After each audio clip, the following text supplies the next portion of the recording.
স্নিগ্ধতা ঘর থেকে বেরিয়ে গেল। স্নিগ্ধতার কথাই যে অভিমান মিশিয়ে আছে স্তব্ধ বুঝতে পেরেছে, তবে কিসের এত অভিমান তাই অজানা। সাহিলি বাজেদকে কাজে সাহায্য করতে লাগলো স্নিগ্ধতা। সাহিলি বাজেদ মুখ বাঁকিয়ে বললেন, মনে হচ্ছে বেশ সুখে আছিস। সুখে থাকারই কথা। যেই বড়লোক বাড়িতে বিয়ে হয়েছে, শাশুড়ি কেমনে মেনে নিয়েছে তোকে? স্নিগ্ধতা কথাগুলো এড়িয়ে যাওয়ার জন্য। শুভ কোথায়? কাল সন্ধ্যায় মামার বাড়ি গেছে। আমি আসবো জেনেও মামার বাড়ি গেছে? আমি পাঠিয়েছি, আমার ছেলেটার চাকরির ইন্টারভিউ আছে। তোর মুখ দেখলে যদি চাকরিটা না হয়, তাই পাঠিয়ে দিয়েছি। ওখান থেকে ইন্টারভিউ দিতে যাবে। মা, শুভ আমার ভাই হয়, আমার মুখ দেখলে ওর চাকরি হবে না। এগুলো কি বলো? বলেছি না, আমি মা বলে ডাকবি না। আমি শুধু শুভর মা। চোখের পানি আড়াল করে রান্নাঘর থেকে বেরিয়ে গেল স্নিগ্ধতা। সঞ্জিত ওয়াজেদ স্নিগ্ধতাকে ডাক দিলেন, সেও বাবার পাশে গিয়ে বসল। সঞ্জিত ওয়াজেদ স্নিগ্ধতার মাথায় হাত বুলিয়ে, সব জেনে বুঝে কেন ওই মহিলার কথা কানে নিয়ে মন খারাপ করিস? ওই মহিলার কোনো কথা কানে তুলবি না। এখন আর বই নেই, ওই মহিলা তোর কিছু করতে পারবে না। এইভাবে মাকে সম্বোধন করছো কেন বাবা? আর যাই হোক, উনি তোমার স্ত্রী। এখানেই তো সব দুর্বলতা। এই দুর্বলতার কারণে সব অন্যায় মেনে নিয়েছি, দেখে ও না দেখার বান করেছি। এর শাস্তি হয়তো আমাকে একদিন ভুগতে হবে। তোমার উপর আমার কোনো অভিযোগ নেই বাবা। সঞ্জিত ওয়াজেদ দীর্ঘশ্বাস ফেলে, দোয়া করি তুই যাতে অনেক সুখী হোস, সব কষ্টগুলো যেন ভুলে যাস। শ্বশুরবাড়ি একদিন থেকেই এত আদর আপ্যায়নে অস্থির হয়ে গেছে, স্তব্ধ আজ বাড়িতে যাবে বলে সিদ্ধান্ত নিয়েছে। সঞ্জিত ওয়াজেদ আজ যেতে নিষেধ করলেও অনেক বাহানা দিয়ে রাজি করিয়েছে। সবার থেকে বিদায় নিয়ে স্নিগ্ধতা গাড়িতে গিয়ে বসেছে। সঞ্জিত ওয়াজেদ স্তব্ধকে আলাদা ডাকলেন। স্তব্ধ গিয়ে জিজ্ঞেস করল, ডেকেছেন আঙ্কেল? হ্যাঁ বাবা, তোমার সঙ্গে কথা ছিল। জি বলুন। আমি জানি আমার মেয়ে তোমার সঙ্গে সুখী হবে, তবু একটা অনুরোধ, আমার মেয়েকে দেখে রেখো, কখনো কষ্ট পেতে দিও না। ছোট থেকে অনেক কষ্ট পেয়েছে, তাই নিজের কষ্ট প্রকাশ করতে জানে না, সব কষ্ট নিজের মধ্যেই লুকিয়ে রাখে। চিন্তা করবেন না, আমি আছি তো। কখনো ওর হাতটা ছাড়বে না, কথা দাও বাবা। কথা দিলাম, আপনি নিশ্চিন্তে থাকুন। এবার শান্তি লাগছে, দোয়া করি তোমরা সব সময় ভালো থেকো। স্তব্ধ মৃদু হেসে, আসি এবার। সাবধানে যাও। আল্লাহ হাফেজ। স্তব্ধ গাড়িতে উঠতেই ড্রাইভার গাড়ি ছেড়ে দিল। স্তব্ধ মোবাইলে গেম খেলছে। স্নিগ্ধতা আর চোখে তাকিয়ে, আপনার নাম স্তব্ধ কে রেখেছে বলুন তো? নামের সঙ্গে চরিত্রের কোনো মিল নেই, এত ছটফট করেন কেন? তোমার শ্বশুর রেখেছে, তবে আমার মতো শান্তশিষ্ট ছেলে তুমি কোথাও পাবে না, বুঝলে? হ্যাঁ, তার নমুনা দেখতেই পাচ্ছি। বিলিভ মি, তোমার হাজবেন্ড অনেক চুপচাপ। ও, ও কোনো উত্তর হলো? রোমান্টিকভাবে কথা বলতে পারো না? না পারি না। আপনি তো পারেন। তোমার হাজবেন্ড অনেক রোমান্টিক, দেখবে? কি? রোমান্টিকতা। দেখার ইচ্ছে নেই। আমি ভদ্র একটা মেয়ে, তাই এসব বুঝি না। আমি কি অভদ্র নাকি? হ্যাঁ, আপনার বাবা আপনার সম্পর্কে সব বলে দিয়েছে আমায়। ওনার কথা শুনে আপনার কোনো ভদ্র এবং ভালো গুণ আমি জানতে পারিনি। স্তব্ধ দুই আঙ্গুল দিয়ে কপাল ঘষে, এটা কি আমার ড্যাড নাকি শত্রু? বউয়ের কাছে মান সম্মান রাখলো না। স্নিগ্ধতা মুচকি মুচকি হাসছে স্তব্ধের কথাগুলো শুনে। অরিত্র শিকদারের ভাইয়ের মেয়ের বিয়ে উপলক্ষে শিকদার বাড়ির সবাই সেখানে গিয়েছে। অরিত্র শিকদার সেদিনের পর থেকে পুরো ঠান্ডা হয়ে গেছে। স্নিগ্ধতার ব্যাপারে কোনো কথাই বলেনি। এতে রাতুল শিকদার অনেক অবাক হয়েছেন। বাড়িতে এক প্রকার হইচই লেগে গেছে। অরিত্র শিকদারের ভাই বরাদ্দকৃত ঘরে তাদের বিশ্রাম নেওয়ার জন্য পাঠিয়েছেন। স্তব্ধ ফ্রেশ হয়ে বিছানায় শুয়ে আছে। স্নিগ্ধতাও ফ্রেশ হয়ে আসলো। কপাল কুঁচকে তাকিয়ে, বিছানার মাঝখানে শুয়ে আছেন কেন? সরুন, আমি বসবো। এতক্ষণ জার্নি করে এসে বসবে কেন? আসো, একটা ঘুম দেই, একেবারে বিকেলে উঠব। আপনি ঘুমান। আমি তো ঘুমাবই, তবে তোমায় নিয়ে। মগের মূল্য পেয়েছেন? স্তব্ধ মুচকি হেসে স্নিগ্ধতাকে হিচকা টান দিয়ে নিজের সঙ্গে আবদ্ধ করে ফেলল। আকস্মিক এমন ঘটনায় স্নিগ্ধতা অনেকটা হকচকিয়ে গেছে। নিজেকে ছাড়ানোর চেষ্টা করেও পারেনি। স্তব্ধ তাকে শক্ত করে ধরে রেখেছে। স্তব্ধ চোখ বন্ধ করে বলল, এমন নড়াচড়া করে ক্লান্ত হওয়ার কি দরকার? আমি না চাইলে এখান থেকে উঠতে পারবে না, তাই নিজেও ঘুমাও, আমাকেও ঘুমাতে দাও। রাতারাতি পাল্টে গেলেন কিভাবে? যেভাবে রাতারাতি ব্যাচেলর থেকে বিবাহিত হয়ে গিয়েছিলাম সেভাবে। স্নিগ্ধতা চুপসে গেল, নড়াচড়াও বন্ধ করে দিয়েছে। এছাড়া কোনো উপায় নেই। স্তব্ধ এত সহজে ছাড়বেও না। মিলির হবু জামাই কি করে, কোথায় থাকে জানা হলো না। ছেলে অ্যাডভোকেট, উত্তরা থাকে। ছেলে মেয়ে দুজন দুজনকে পছন্দ করে। আমাদেরও ছেলেকে ভালো লেগেছে, তাই কথাবার্তা বলে বিয়ে ঠিক করে ফেললাম। তাহলে তো ভালোই। স্তব্ধের বউকে এখনো মেনে নিচ্ছ না কেন অদ্রিতি? এ ব্যাপারে কোনো প্রশ্ন করো না ভাবি। অরিত্রী শিকদারের ভাবি এই বিষয়ে আর কথা বললেন না। ভাইয়ের থেকে বয়সে ছোট হলেও সবাই অরিত্রী শিকদার সম্পর্কে অবগত, যার কারণে কেউ অরিত্রী শিকদারের উপর তেমন একটা কথা বলে না। চারিদিকে অন্ধকার, ঠান্ডা শীতল বাতাস বইছে।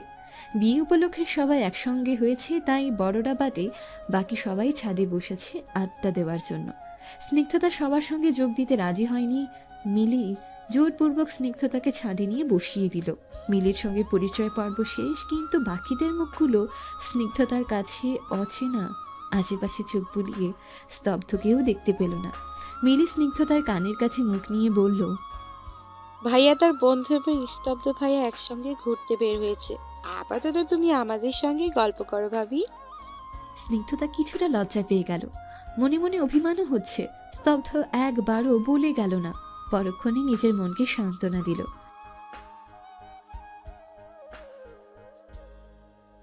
মিলিরা 3 ভাই বোন। মিলির বড় ভাই বিবাহিত। মিলি মেজ আর ছোট আরেকটা ভাই আছে যে এবার কলেজে ভর্তি হয়েছে। মিলি স্নিগ্ধতার সঙ্গে সবার পরিচয় করিয়ে দিল। প্রথমে লজ্জা লাগলেও সবার সঙ্গে কিছুক্ষণ মিশে স্নিগ্ধতার ভালোই লেগেছে। মিলির মা সবাইকে খাওয়ার জন্য ডেকে গেছে, তাই যে যার মতো নিচে নেমে গেল। বিয়ে উপলক্ষে বাড়িতে অনেক অতিথির ভিড়, তাই যার যেখানে ইচ্ছে সেখানে খেতে পারবে। মিলি নিজের এবং স্নিগ্ধতার খাবার নিয়ে নিজেদের ঘরে চলে আসলো। দুজনে খাবার খেয়ে বসে আছে। মিলি বায়না ধরে বলল, স্নিগ্ধ ভাবি, আজ তুমি আমার সাথে ঘুমাবে? স্নিগ্ধতা ভ্রু জোড়া কুঁচকে, স্নিগ্ধ বলে তো তোমার ভাই আমায় ডাকে। ভাইয়া তোমায় ভালোবেসে ডাকে, তাই আমিও এবার থেকে তোমায় স্নিগ্ধ ভাবি বলেই ডাকবো। স্নিগ্ধতা মৃদু হাসল, কিন্তু মনে মনে একটা কথাই আওড়াচ্ছে। সত্যি কি উনি আমায় ভালোবাসে? মিলি স্নিগ্ধতাকে ধাক্কা দিয়ে, ভাবি তোমাকে কিন্তু আজ আমার সঙ্গে থাকতেই হবে। আমরা অনেক গল্প করব। তোমার ভাইকে বলে আসি। ভাইয়াকে আমি বলেছি, কি বললো? রাজি হয়েছে। স্নিগ্ধতা মন খারাপ করে বলল। ও, সূর্যের রশ্মি চারিদিকে ছড়িয়ে পড়েছে। বাড়িতে মানুষজন কিচকিচ করছে। নাস্তা করেই দুপুরের খাবারের তোড়জোড় চলছে রান্নাঘরে। স্নিগ্ধতার ভোরবেলায় ঘুম থেকে উঠার অভ্যাস। স্নিগ্ধতার সঙ্গে থাকতে থাকতে স্তব্ধেরও এমন একটা অভ্যাস হয়ে গেছে, তাই ফজরের সময় উঠে নামাজ পড়ে আবারও ঘুম দিয়েছে। স্নিগ্ধতা রান্নাঘরের দিকে পা বাড়ালো। রান্নাঘরে স্তব্ধের মামির সঙ্গে আরও কিছু মাঝবয়সী মহিলারা রান্নার আয়োজন করছেন। স্নিগ্ধতা ভেতরে প্রবেশ করতেই মামি স্নিগ্ধতার দিকে একবার তাকিয়ে মৃদু হেসে, ঘুম ভেঙে গেছে, কিছু লাগবে? না, তাহলে এখানে কেন এলে? একা ভালো লাগছিল না, তাই এসছি। আমি কাজ করে দিই? তোমাকে কিছু বলতে হবে না। দিন না মামি, আমার রান্না করতে ভালো লাগে। কোন কাজটা করব বলুন? তোমার যেটা ইচ্ছা করো। স্নিগ্ধতা সবার সঙ্গে কাজ করতে লাগলো। অরিত্রী শিকদারকে দেখতে অনেক খুশি খুশি লাগছে। রাতুল শিকদার কপাল কুঁচকে তাকিয়ে বললেন, কি ব্যাপার, আজ এত খুশি কেন? রুশি আসছে? কোথায়? মিলির বিয়ে উপলক্ষে এখানে আসছে। ও, কবে আসবে? এই তো এলো বলে। তুমি বরং তোমার ছেলের বউয়ের দিকে খেয়াল রাখো। বাচ্চা মেয়ে কখন কি হয়ে যায়। বলেই অরিত্রী শিকদার বাঁকা হাসলেন। রাতুল শিকদার চিন্তিত হয়ে গেলেন। ঘর থেকে বেরিয়ে হাঁটা ধরলেন। স্তব্ধ বিছানায় হেলান দিয়ে গেম খেলছে। রাতুল শিকদার ছেলের কাছে এসে বললেন, বসে বসে বাচ্চাদের মতো গেম খেলা ছাড়া কোনো কাজ নেই? স্নিগ্ধতা কোথায়? জানি না। জানি না বললে হবে না, নিজের বউয়ের খবর জানতে হবে। নতুন এক জায়গায় নতুন মানুষ, ওর কাছে সবকিছু আছে না, তাই ওকে দেখে রাখার দায়িত্ব তোর। পারবো না, তুমি গিয়ে তোমার পুত্রবধূর খেয়াল রাখো। ভেবেছিলাম এবার হয়তো ভালো হয়ে গেছো, কিন্তু না, আমার ভাবনা সম্পূর্ণ ভুল। মা যেমন, ছেলে তো তেমনই হবে। স্তব্ধ নিজের মতো করে গেম খেলছে। ছেলের কাছে পাত্তা না পেয়ে রাতুল শিকদার রাগে ফুঁসতে ফুঁসতে চলে গেলেন। স্নিগ্ধতা রান্না করে মিলের ঘরের দিকে যাচ্ছিল। এখন গোসল করা খুব জরুরি। ঘেমে নিয়ে একাকার হয়ে গেছে, শাড়ির কিছু কিছু জায়গা ঘামে ভিজে গেছে। আচমকা কেউ স্নিগ্ধতার হাত টেনে ধরল। স্তব্ধকে দেখে স্নিগ্ধতার ঠোঁটের কোণে হাসি প্রশস্ত হয়েছে। স্তব্ধ স্নিগ্ধতাকে টানতে টানতে ধমক দিয়ে বলল, এতক্ষণ কোথায় ছিলে? তোমার জন্য ড্যাডের কাছে বকা খেতে হয়েছে। রান্নাঘরে ছিলাম। রান্নাঘরে যেতে হবে কেন? সব সময় পাকামো। এখানে এসে আপনি তো আমায় ভুলেই গেছেন। গতকাল রাত থেকে আপনার খবরই নেই। একা একা ভালো লাগছিল না, তাই তো রান্নাঘরে গিয়েছিলাম। স্তব্ধ স্নিগ্ধতার হাত ছেড়ে ভ্রু নাচিয়ে বলল। মিস করছিলে আমায়? স্নিগ্ধতা থতমত খেয়ে গেল, কিছুটা তুতলিয়ে বলল, তার মানে মিস করনি? স্নিগ্ধতা চুপ করে রইল। মুখ খুললেই বিপদ, লজ্জাই পড়তে হবে। স্তব্ধ আবারও ধমক দিয়ে বলল, ছি, তোমার শরীরে জীবাণু আছে, তাড়াতাড়ি গোসল করতে যাও। স্নিগ্ধতা মুখ বাঁকিয়ে। হ্যাঁ, আসছে আমার জীবাণুমুক্ত জামাই। স্নিগ্ধতা ওয়াশরুমে ঢুকে গেল। স্তব্ধ মুচকি হেসে বিছানায় বসে পড়ল। নিচে অনেক হইচই হচ্ছে। মিলি স্তব্ধ আর স্নিগ্ধতাকে নিচে নামার জন্য ডেকে গেছে। স্তব্ধ সামনে, স্নিগ্ধতা তার পিছু পিছু সামনে এগোচ্ছে। হল ঘরে অনেক লোকজন হেসে হেসে কথা বলছে। মোটামুটি সবার মুখ খানিকটা পরিচিত হলেও তিনজন নারীকে পুরোপুরি অপরিচিত লাগছে স্নিগ্ধতার কাছে।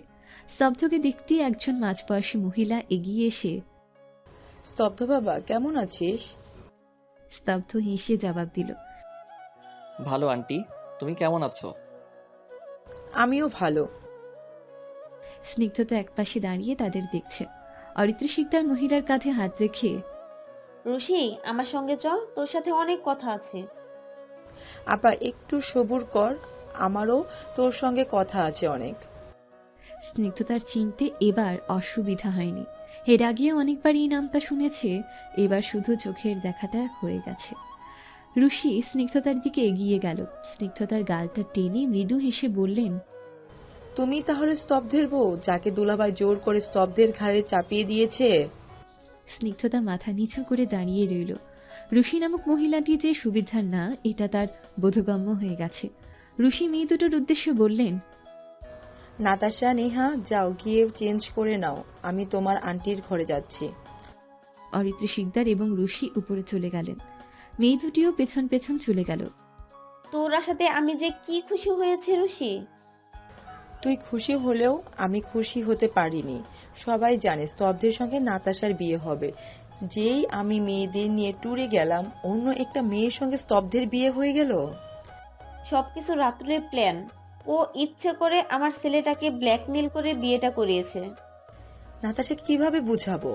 স্তব্ধের বিয়ের কথা শুনে মেয়েটা অনেক কষ্ট পেয়েছে। নাতাশাকে আমি বুঝিয়ে বলবো। আর হ্যাঁ, উকিলের সঙ্গে আমার কথা বলা হয়ে গেছে। মিলির বিয়েটা শেষ হলেই বাড়িতে গিয়ে ডিভোর্সটা করিয়ে মেয়েটাকে বিদায় করে দেব। এখনো অনেকগুলো দিন বাকি। এই কয়দিনে লোকজন জানাজানি হলে মান সম্মান থাকবে না। আমাদের বাড়ির লোক ছাড়া কেউ জানেন? স্নিগ্ধতার হাতে রান্না খেয়ে সবাই অনেক প্রশংসা করেছে। অরিত্র শিকদারের অনেক রাগ হচ্ছিল। সন্ধ্যায় মিলির গায়ে হলুদ, তাই বিকেলে পার্লার থেকে সাজানোর জন্য কিছু মেয়ে এসেছে। মিলির সঙ্গে স্নিগ্ধতার ভালোই ভাব জমে গেছে। মিলির জোড়াজুড়িতে স্নিগ্ধতাকেও সাজতে হলো। ছেলেপক্ষ থেকে অনেক লোকজন এসেছে হলুদ লাগানোর জন্য।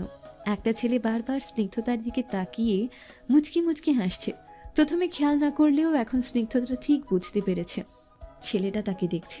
স্নিগ্ধতার বেশ অস্বস্তি লাগছে। এখান থেকে সরে যাওয়ার জন্য পা বাড়াতেই ছেলেটা তার সামনে এসে দাঁড়ালো। লাজুক হেসে বলল, আপনি দেখতে অনেক সুন্দর। স্তব্ধ এসে স্নিগ্ধতার ঘাড়ে হাত রাখল। এতে দুজনেই ভেবাচেকা খেয়ে গেছে। স্তব্ধ নিজের চুলগুলো স্লাইড করতে করতে বলল, সুন্দর তো লাগবেই, দেখতে হবে না বউটা কার? ছেলেটা বিস্মিত দৃষ্টিতে প্রশ্ন করল, বউ? কে বউ? কার বউ? যাকে তুমি এতক্ষণ ধরে চোখে হারাচ্ছিলে, যাকে তোমার কাছে সুন্দর লাগছে, সেই আমার বউ। ও আপনার? ও আমার একমাত্র বউ। দেখে বোঝা যায় না উনি যে বিবাহিত। বলেই ছেলেটা দ্রুত জায়গা ত্যাগ করলো। স্নিগ্ধতা স্তব্ধের হাত নিজের কাঁধ থেকে সরিয়ে দিয়ে চলে যাচ্ছিল। স্তব্ধ সঙ্গে সঙ্গে তার হাত ধরে, কি বলে গেল শুনলে? তোমাকে দেখে নাকি বিবাহিত বোঝা যায় না। তাহলে এখন আমার কি করা উচিত বলো তো, যাতে সবাই তোমায় দেখলেই বোঝা যায় যে তুমি বিবাহিত? জানি না। জানি না বললে তো হবে না, নিজের বউয়ের সেফটির জন্য আমাকে জানতেই হবে। ছাড়ো না ভাই, মানুষজন দেখলে কি ভাববে? আমার বউকে আমি ধরেছি, দরকার হলে কোলে নিয়ে বসে থাকবো। কার কি? দিনে দিনে আপনি অসভ্য হয়ে যাচ্ছেন। কি অসভ্যতা আমি করলাম? স্নিগ্ধতা নিজের হাত ছাড়িয়ে গেল। স্তব্ধ পিছু পিছু যাওয়া ধরল। দূর থেকে পুরো দৃশ্যটা একজন মনোযোগ সহকারে দেখল। তার চোখ ভিজে গেছে। অরিত্র শিকদার কাঁধে হাত রাখতে মেয়েটা চোখের পানি আড়ালে মুছিয়ে নিল। অরিত্র শিকদার বললেন, নাতাশা, এইসব দেখে একদম কষ্ট পাবি না। ছোটবেলা থেকেই জেনে এসেছি স্তব্ধ শুধু আমার, ওর সঙ্গে আমার বিয়ে ঠিক হবে। আজ কিনা অন্য একটা মেয়ে আমার কাছ থেকে ওকে কেড়ে নিল আন্টি। কেউ কেড়ে নেয়নি, সবকিছু পরিস্থিতির কারণে হয়েছে। চিন্তা করিস না, স্তব্ধ এখনো তোর। ওই মেয়েটা? ওর ব্যবস্থা আমি আর তোর মা করব। নাতাশার চোখে খুশি চকচক করছে। গায়ে হলুদ শেষ, মানুষজন যেতে যেতে অনেক রাত হয়ে গেছে। আজকেও স্নিগ্ধতা মিলির সঙ্গে থেকেছে মিলির অনুরোধে। দুপুরে বরযাত্রী এলো, খাওয়া দাওয়া শেষ করে বিয়ে পড়ানো শেষ হলো। যাওয়ার সময় মিলি অনেক কান্নাকাটি করেছে। মিলি যেতেই বাড়ির সবাই যেন মনমরা হয়ে গেল। হওয়ারই কথা, এত যত্নে বড় করা মেয়ে আজ অন্য এক বাড়িতে চলে গেল। স্নিগ্ধতারও খারাপ লাগছে। এই দুদিনে মিলির সঙ্গে সখ্যতা গড়ে উঠেছিল। আরও একদিন থেকে সবাই বাড়িতে ফিরে এলো। রাহিলা বেগম বাড়িতেই ছিলেন। অনেকবার অরিত্র শিকদার যেতে বলেছিলেন, কিন্তু তিনি যাননি। স্নিগ্ধতা বাড়ি ফিরে ফ্রেশ হয়ে রাহিলা বেগমের ঘরে গেল। রাহিলা বেগমের মাথায় তেল মালিশ করতে করতে বলল, কেমন আছো দিহান? এখন ভালো আছি। আগে কি ভালো ছিলে না? না, তুই ছিলি না, কেউ এত যত্ন করে তেল মালিশ করে দেয়নি। এখন আমি এসে গেছি, রোজ তেল লাগিয়ে দিব। আমার দাদু ভাইয়ের মাথাও লাগিয়ে দিস, এর বদলে যদি মাথা থেকে ভূত নামে। ওনার মাথায় ভূত আছে। স্তব্ধ বাড়িতে নেই, এসেই চেঞ্জ করে বন্ধুদের সঙ্গে দেখা করতে বের হয়েছে। স্নিগ্ধতা রাহিলা বেগমের ঘর থেকে নিজের ঘরে চলে এলো। আরিয়া শ্বশুর বাড়িতে চলে গেছে। অরিত্র শিকদার আরও কিছুদিন থেকে যেতে বলেছিলেন, কিন্তু কয়েকদিন পর আবার আসবে বলে মাকে বুঝিয়ে চলে গেছে। স্নিগ্ধতার সেদিনকার রাতের কথা মনে পড়তেই ভেতরে একটা ভয় ঢুকে গেল। দ্রুত মোবাইলটা নিয়ে স্তব্ধের নাম্বারে কল দিল। রাতুল শিকদার স্নিগ্ধতাকে নতুন মোবাইল কিনে দিয়েছে, যাতে যখন ইচ্ছে পরিচিত মানুষের সঙ্গে কথা বলতে পারে। কয়েকবার রিং হওয়ার পর স্তব্ধ ফোন ধরে বলল, কি হয়েছে? ইদানিং আমায় মিস করছো মনে হচ্ছে। একটা দরকারি কথা ছিল। বলো। যেখানেই যান, যার সঙ্গেই মিশুন না কেন, উল্টো পাল্টা কিছু ভুলেও খেয়ে আসবেন না। সেদিন রাতে কিছু বলিনি বলে আজও যে বলবো না, এসব ভাববেন না। এটা বলার জন্য আমার সময় নষ্ট করলে? আমি তো ভাবলাম আমাকে হয়তো মিস করছিলে। যাই হোক, ভয় পেও না বউ, ফলের জুস ছাড়া আর কিছুই খাবো না। না খেলে ভালো। বলেই স্নিগ্ধতা কল কেটে দিল। স্তব্ধ ফোনের দিকে তাকিয়ে, যা কেটে দিল, কি আনরোমান্টিক বউ। অরিত্র শিকদার রাতুল শিকদারের পাশে বসে বললেন, রুশি, নাতাশা এবং ঋতুকে নিয়ে আমাদের বাড়িতে কিছুদিন থাকবে। আমিই বলেছি আসতে, একা একা ভালো লাগছে না। এক কথায় ছেলের বউ আছে, মা আছে। মা তো এখন তার নাত বইয়ের ভক্ত হয়ে গেছে। রুশি এসে থেকে যাক কদিন। নিজের বাড়ি ছেড়ে আমাদের বাড়িতে